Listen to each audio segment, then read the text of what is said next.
WCIA3 forecast first, sponsored by Route 66 Solar. 7 a.m. here in Central Illinois, and taking a look outside at Mattoon, blue skies and some cirrus clouds out there for today. Notice that we've got not much in terms of activity here at home. A lot of the rainfall out towards Kansas, and really we're not going to see any rainfall here at home for the next couple of days. Closer look to home. Partly cloudy to mostly clear conditions here at times. Lots of high thin cirrus clouds, 54 in WCIX, 63 in Champaign, and 54 as you go towards Springfield. Warmer than what we saw this time yesterday, and temperatures will get back into the 80s. We'll see a lot of 80s for this week, a little bit of a cool down in the middle of the week. We'll talk more about that coming up in just a bit, plus all the dry conditions we're expected to see as well. It's going to be dry, warm. More details on that coming up in just a bit. But first, the morning show on WCIX starts right now. You're watching your local news leader. This is The Morning Show on X49. It brought tears to my eyes, and this is just great for everyone. A little bit of closure.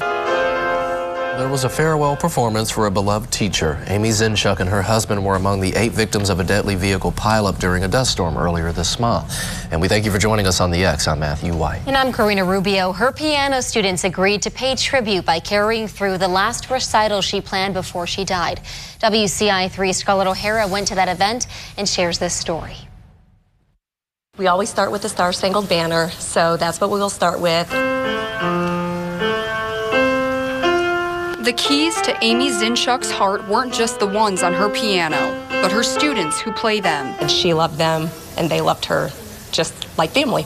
And like any family, the parents and kids of Amy Zinchuk's piano studio are taking care of each other through tragedy. I've always been really nervous before recitals, so I am kind of nervous now.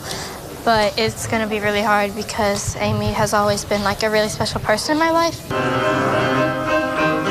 I worked with her for 15 years, and my daughter, Nellie, has been taking piano lessons for 6. Zinchuk started planning this spring recital before she and her husband Mike both died on their way home to Champaign on May 1st. A massive dust storm claimed 8 lives and hospitalized several dozen after a 72 vehicle pileup on I-55. I didn't know how to believe it. But then, it was really upsetting. But through their grief, the parents of the kids who adore Zinchuk knew the show must go on. It's going to be difficult for the parents, so I can only imagine how difficult it is going to be for the children. 38 of Zinchuk's piano students showed up with the songs she chose. I'm just really excited to be able to play it for her. On the day she expected to be playing alongside them. The only thing that might be different is she was a real stickler. She wanted her students to memorize the songs.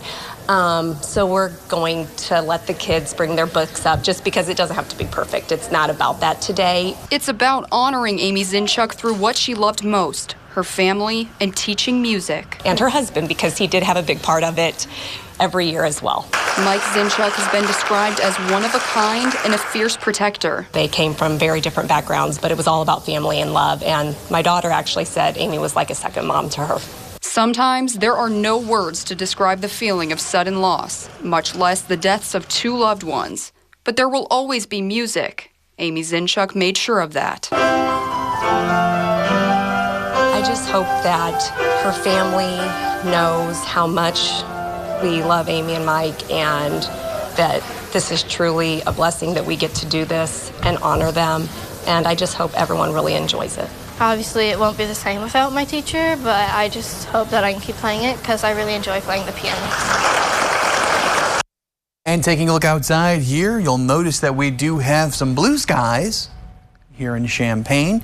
Also seeing some high thin cirrus clouds and plenty of sunshine out there. Might see a little bit more of the haze later on today, but ultimately not a bad start out there. Again, smoke could come back into the forecast later on today. So far not looking too terribly hazy. We'll see a better chance looking like Wednesday for hazy conditions to return, along with still some sunshine here as we have a cold front passing in from the north and east. Kind of like a backdoor cold front, really. Moderate for air quality for today if we do start to see a little bit more of that haze mixed down to the surface. Otherwise, though, temperatures at 84, cloudy with partly cloudy to mostly sunny conditions here for today. We'll still see some mix of sun and clouds here throughout the day.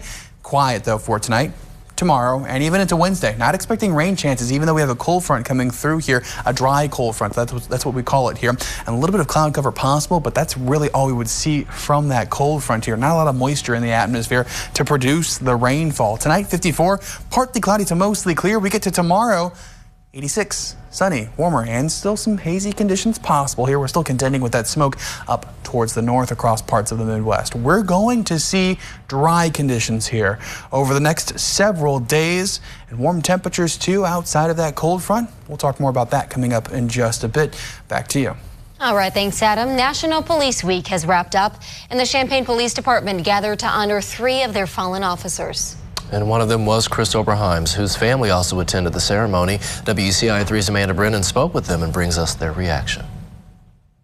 It's one of those days where you remember every little detail of it. You remember driving over to Champaign just like we did this morning. May 19th, 2021. Yeah, man, Champaign Police. A devastating call. We really didn't know what the seriousness of the situation was. But Matt Oberheim, Chris Oberheim's younger brother, quickly learned what had happened. Both officers were struck by gunfire, which fatally wounded Officer Oberheim. And from that moment, his loved ones' lives changed forever. Brings back a lot of memories that are really still very raw.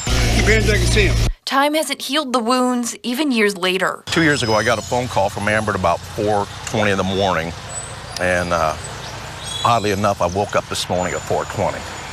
That was kind of strange, and just in my head, laying there for a half an hour, 45 minutes, just kind of went over the events that happened that day and how clear everything still is. That's Kim Dobson. Chris was his son-in-law. Always helping him with handiwork around the house all the time. He wasn't the greatest mechanic in the world.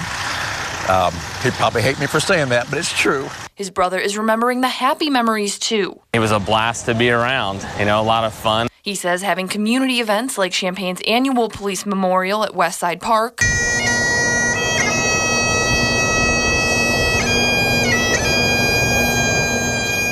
helps keep his legacy alive. He made the ultimate sacrifice serving his community, and so for that we're forever grateful, and certainly we'll never forget.